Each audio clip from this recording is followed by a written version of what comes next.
Estando na semana de Pentecostes de 2013, escalado que fui para ser intercessor do Padre Moacir, então eu estava sempre no palco para tudo, né?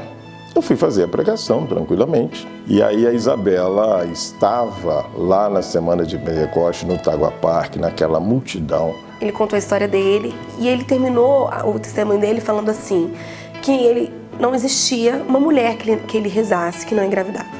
Ela anotou meu nome e depois, partilhando com algumas pessoas, percebeu que, coincidentemente, eu iria pregar no encontro que ela iria ser a diretora máxima. E ela se impôs nesse aspecto, né? Falou até com a coordenação. Eu quero que esse rapaz, antes de chegar aqui, fale comigo. E aí eu falei pra ele assim, Tadeu, eu sou Isabela, eu sou coordenadora do Segue-me. E eu vi o seu testemunho. Será que a gente pode conversar? E ele falou assim, se der. Eu falei assim, como assim se der? Eu falei, olha, eu não sei se eu vou rezar por você não, porque eu estou muito cansado, eu vou pensar. Na hora, assim, me bateu uma vaidade de falar assim, gente, ele tá aqui porque eu deixei, né? Tipo assim, eu era a coordenadora do negócio. Houve algumas objeções e ela bateu o pé. Eu sou a coordenadora, sou eu que mando o encontro, ele vai ter que rezar por mim, senão ele não prega também. Aí, fomos pra palestra. E aí chegou o coordenador jovem. E aí ele falou assim, Isabela, o Tadeu... Você falou com o Tadeu? Aí eu falei assim, olha, ele não quis falar comigo. Aí ele falou assim, não, mas ele vai falar. Tadeu, essa aqui é a Isabela, minha amiga. Ele falou assim, Mateus, eu já falei pra ela que se der eu falo com ela. E isso para ela foi uma ducha de água fria. Mas interessante que antes de atendê-la no final da pregação, nós tínhamos um momento forte de oração com todos os presentes. E estando em oração, o Senhor me deu a graça, pela ação do Espírito Santo, de revelar que havia ali uma mulher naquela oração, e ela se fazia presente, eu não vinculava essa imagem revelada a ela, que queria muito ter filhos e não podia tê-los, e já até havia perdido, mas que Deus ia dar graça de fazê-la mãe. Aí eu olhei para o Santíssimo, falei, tomo posse da graça, essa graça é minha. E a lágrima assim escorrendo, né? E aí ele virou e falou assim, os seus filhos vão ser frutos de uma promessa. Eles vieram com uma missão. Quando eu a vi chorando, aí eu entendi que ela era o objeto daquela profecia que eu fiz entre várias pessoas no momento de oração. Aí ele falou assim, primeiro eu queria também te pedir desculpas. Aí eu falei assim, pedir desculpas? Ele falou assim, eu te achei muito jovem, eu não vi que você era casada. Eu só fui ver que você era casada quando a gente entrou na capela. E quando eu encontrei com você, você veio acompanhada de 8 crianças. Aí eu falei assim, Tadeu, eu tive 8 abortos.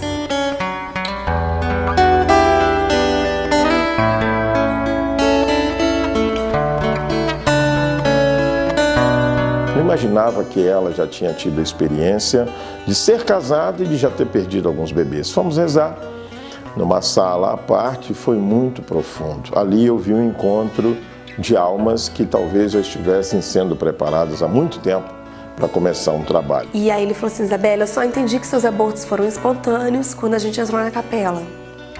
Mas ali eu vi que você foi curada. Mas eu queria que você entendesse que a sua missão é muito maior que isso. Você veio com uma missão, você veio com esse problema porque você tem uma missão. Você vai montar um grupo de oração com mulheres que não conseguem engravidar. Suas amigas que porventura têm algum obstáculo vão se unir a você nesse trabalho de rezar para que elas também tenham essa graça, só que você é a primeira que vai inclusive desobstruir a pauta. Você vai ser a primeira a engravidar do grupo. Depois de você, todas vão engravidar. Vai ser um grupo que vocês vão incendiar Brasília. Vai ter fila de espera para entrar no grupo. Aí eu falei assim, Tadeu, impossível, eu não tenho esse carisma. E ele falou assim, Isabela, Deus não está te perguntando se você quer. Deus está te falando que você vai. Ó clemente, ó piedosa, ó doce sempre Virgem Maria, rogai por nós, Santa Mãe de Deus, para que sejamos dignos das promessas de Cristo. Amém. E aí eu fiquei assim muito assustada, mas ao mesmo tempo um pouco assim impressionada, assim, até com um pouco com medo, sabe? E ela falou, mãe, você pensa, eu não tenho assim, nossa, eu não tenho coisa pra isso, mãe. Eles estão querendo que eu faça um grupo, não sei o que. Minha filha, as coisas de Deus são assim mesmo, as coisas acontecem. Vamos começar, eu, você, uma amiga e uma mãe. que as coisas depois acontecem. Quando foi no sábado, a tia Nelvis virou pra mim e falou assim: Isabela, eu preciso rezar por você e por mais 5 mulheres que não conseguem engravidar. Aí eu falei assim: tia, eu não estou tentando. E ela virou pra mim e falou assim: não importa, eu preciso. Aí eu falei pra Adriano assim: Adriano, isso tá muito esquisito. Na sexta-feira ele vem e me fala isso, hoje ela me fala isso. E ela me falou que a oração ia ser no domingo. Eu falei: eu não vou, simplesmente não vou nessa oração. Quando foi no domingo, eu tava no SEGME, eu tava na equipe da cozinha, eu tô com meu celular.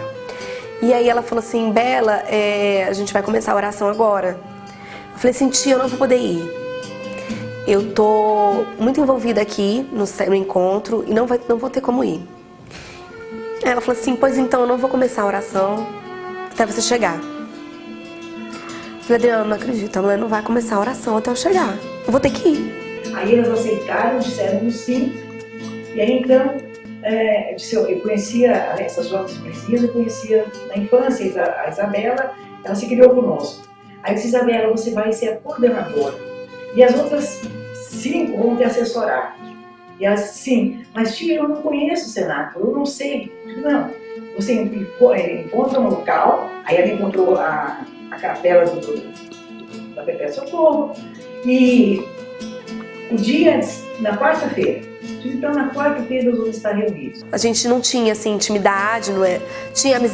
Conhecia, mas ninguém era muito próximo, muito amigo, para saber o que cada um vivia.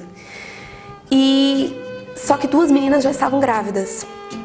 E elas não entenderam, assim, por que elas tinham sido chamadas para o grupo, né? Todas foram com maior devoção, com maior amor, naquela expectativa, sabe? Naquele desejo imenso de ter filhos. Aí a tia Nelvis foi, a gente fez a oração, ela levou a gente diante do Santíssimo, ela fez uma oração lindíssima. E aí ela falou assim: olha, a gente vai se encontrar agora de 15 em 15 dias, onde a gente vai rezar o terço, onde a gente vai fazer uma consagração à Nossa Senhora. E a gente vai pedir a graça, para que todas tenham a graça. E assim, a tia Nelvis e o Tadeu, eles não se conheciam. Então assim, ele profetizou e ela executou, né? Nada poderá me abalar, nada poderá me derrotar, pois minha força e vitória tem um nome, é Jesus. Eu tive um sangramento. E aí eu fiquei desesperada, fui ao médico achando que tinha perdido o bebê. E quando eu cheguei lá, eu tava grávida de gêmeos. E aí foi assim, a maior emoção da minha vida, né? Porque eu fui assim, acreditando que não existia mais nada, né? E aí escutar assim, que aqueles 2 corações foi assim, a maior certeza do milagre da minha vida. E aí eu fiquei muito emocionada, muito feliz assim, de saber que eu tava sendo premiada com presenteada com aquela graça. Só que aí logo depois disso, a outra menina do grupo, que também entrou grávida, perdeu o bebê. E ali eu tive certeza daquela profecia que o Tadeu falou lá no início, assim. Suas amigas que porventura têm algum obstáculo vão se unir a você nesse trabalho de rezar para que elas também tenham essa graça, só que você é a primeira que vai inclusive desobstruir a pauta. Ou seja, depois que você engravidar, elas também terão essa graça. E elas já entraram grávidas, então assim, Nossa Senhora sabia tanto que, infelizmente, ou felizmente, porque essas crianças precisaram de pouco tempo para estar ao lado de Deus, né? Mas é uma dor muito grande. Nossa Senhora já sabia que elas iam precisar de estar no grupo para se apoiar. Uma delas saiu, a outra continua até hoje, já tem uma outra graça, graças a Deus. Ela recebeu novamente um presente. E então eu tive certeza, assim, de que tudo foi preparado e muito preparado desde o início. Menina, mas eu nunca pensei que ia tornar uma coisa desse tamanho. Se um dia um anjo declarou A Santa Igreja que Católica, tu eras na comunhão dos cheia santos, de na remissão Deus, dos pecados, rogai por nós. agora penso quem sou eu para não te dizer também cheia de graça, ó Mãe. de graça, Não nos deixeis cair em tentação, ó mas Mãe livrai-nos do mal. agraciada. Eu já tinha um filho, eu fui mãe aos 40 anos de idade, foi uma promessa da Nossa Senhora Aparecida. Ele já tinha 2 anos de idade e aí eu rezei para Deus e falei: Deus, ele já está independente, eu já tenho 42 anos de idade, será que eu tenho outro filho? Se for para eu ter outro filho, me manda um sinal. E no dia, isso era um domingo, na segunda-feira eu encontrei a Isabela na academia. A Isabela eu tinha conhecido há 9 anos atrás e tinha 9 anos que a gente não se reencontrava. E eu comentei: Isabela, você teve dificuldade de engravidar? Foi tratamento? Não foi tratamento, foi natural, mas eu demorei a engravidar. Eu falei: eu também, eu demorei 3 anos a engravidar. E aí ela contou do grupo. Eu falei: Isabela, ontem eu pedi um sinal para Deus e hoje eu tô te encontrando, então eu quero entrar no grupo. Quando eu entrei no grupo, eu falei: mas poxa, eu já tenho filho.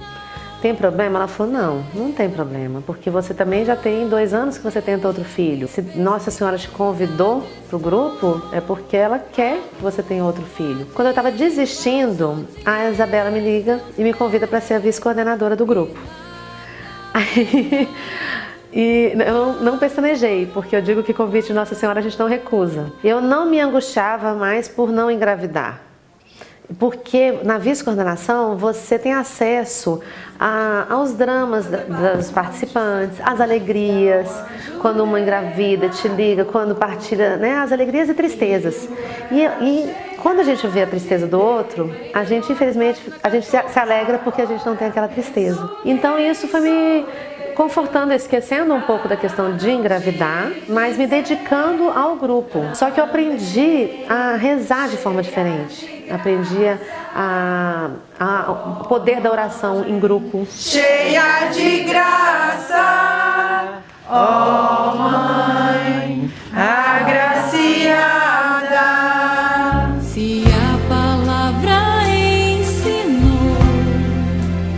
Antigamente eu achava, né, assim, Deus sabe tudo, então eu não preciso pedir. Não.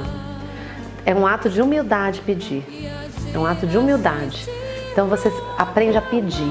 Aos 44 anos e meio, faltando 2 dias para entregar a vice-coordenação, eu descobri que eu estava grávida do Rafael. E então é isso, eu vou ser mãe aos 45 anos, para a glória e honra do Senhor. Tu és bendita, ó Mãe E a gestação é maravilhosa, eu não sinto nada, assim, nenhuma intercorrência, é maravilhoso. Como Zaqueu, eu quero subir o mais alto que eu puder. Eu tô no grupo desde que ele foi formado, né? Quando nós éramos apenas 6 meninas e que eu mesma jamais imaginei da magnitude e da imensidão que se tornaria esse grupo. Ele representa as minhas 2 graças. Eu preciso de ti, Senhor. A primeira filha é a Manuela. Ela veio quando o grupo tinha mais ou menos uns 9 meses. E mesmo depois dela ter nascido, eu nunca abandonei o grupo, né? Porque pra mim ele se tornou uma parte da minha vida mesmo. E Deus foi tão bom que Ele me mandou uma segunda graça, que é a Cecília, que tem 6 meses. Eu tive uma gravidez tubária, né, que eu perdi uma trompa e eu tava tentando já há 1 ano a engravidar. E eu sou uma pessoa muito ansiosa, então eu passei por momentos de muita angústia, de muita ansiedade, né, de muita reflexão, de não entender por que eu não engravidava. Quero amar somente a ti. O grupo foi fundamental, embora nessa época ele fosse muito pequeno, ele me ajudava muito a entender os desígnios de Deus, né? Acreditar que a minha graça chegaria e que as coisas acontecem não no meu tempo. Minha vida mexe com minha estrutura, sara todas as feridas. O maior presente que nós recebemos de Deus foi essas mãezinhas, o exemplo que elas nos dão, a alegria que elas vivem e a forma de amor que as vivem. Chuva de graça, pedimos a ti. Chuva de graça, derrama em nós. o que eu posso falar com elas é para não desanimar, para continuar lutando, que o tempo de Deus é diferente do nosso. E que Deus está fazendo tudo para que elas sejam recompensadas. Eu acredito que o principal é ter fé. Porque assim, se você se reúne para rezar e você não acredita naquilo, é só um encontro. É só um encontro onde ali as pessoas estão reunidas. Mas quando você acredita realmente que a sua graça vai chegar e que você acredita que Deus opera milagres, Ele opera aqui e agora e que Ele quer operar na sua vida, aí sim a graça é completa. O tempo pertence a Deus e eu não conheço impossível para aquele que crê. Se você crê, você vai ver a glória de Deus, porque eu tenho visto, e o Grupo Cenáculo Ventre Santo é a maior prova. Hoje nós estamos em São Paulo, no Rio de Janeiro, em Goiânia, em Belo Horizonte, aqui em Brasília, provando para quem quiser experimentar a graça de Deus. Basta você acreditar, basta você rezar e deixar Deus agir, porque a graça vai acontecer. Chuva de graça, derrama em nós, chuva de graça neste lugar. Derrama, chuva de graça, pedimos a Ti.